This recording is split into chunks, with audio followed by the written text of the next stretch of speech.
नून league में भी जनाब एक नाराज़गी सामने आ रही है और वो है ख्वाजा साद रफ़ीक साहब की। ARY ने रिपोर्ट किया है कि ख्वाजा साद रफ़ीक ने वज़ीर-ए-आज़म के मशहूर बराए सियासी अमूर बनने से इनकार कर दिया है। ज़हन में रखिएगा कि ख्वाजा साद रफ़ीक लाहौर में अपना इलेक्शन जो है लतीफ़ खोसा के ख़िलाफ़ हार गए थे। अब उनको बताया जा रहा था कि शायद उनको मुशीर वगैरह बना दिया जाए।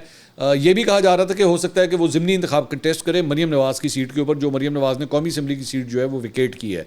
लेकिन बाद में खबरें आई कि शायद वो ज़िमनी इंतखाब भी नहीं लड़ रहे। तो अब ये खबर आई है कि उन्होंने मुशीर बनने से भी इनकार कर दिया है। शहबाज शरीफ ने साद रफ़ीक को मुशीर सियासी उमूर बनने की पेशकश की थी।